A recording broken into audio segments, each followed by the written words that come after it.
এরপর প্রশ্ন হলো, আমি অনার্স পড়েছি, ফিতনা থেকে বাঁচার জন্য বিয়ে করতে চাই, কিন্তু বারবার আমার বিয়ে ভেঙে যাচ্ছে। মেয়ে দেখতে গেলে যদি আবার বিয়ে ভেঙে যায়, এইভাবে মেয়ে দেখতে যেতে মন চায় না। এটা কি আল্লাহর পক্ষ থেকে পরীক্ষা? আমি কি এখনই বিয়ে করব নাকি অনার্স শেষ করে বিয়ে করব? পরামর্শ দিয়ে বাড়িতে করবেন। দেখুন, আহ, বিয়ে ভেঙে যায় দেখতে গেলে, এটা আমার মনে হয় আপনার মনের একটা সমস্যা হতে পারে, যে আগে থেকে ভালো করে অ্যাসেসমেন্ট করা ছাড়াই আপনি মেয়ে দেখতে যাচ্ছেন।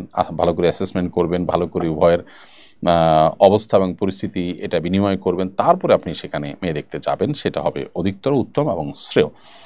আর এছাড়া বিয়ে যখনই করবেন না কেন, মনে রাখবেন যে আপনার চরিত্র হেফাজত করবার জন্য বিয়ে করতে হবে। যদি চরিত্র হেফাজত করাটা কঠিন হয়ে যায়, তাহলে আপনার ছাত্র জীবনে বিয়ে করার উদ্যোগ নেওয়া উচিত।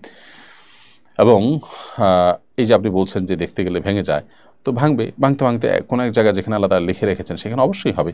এই বিষয়গুলোকে যদি ইজিলি নেন, তাহলে দেখবেন বিয়ে করা আল্লাহ তাআলা সহজ করে দিয়েছেন।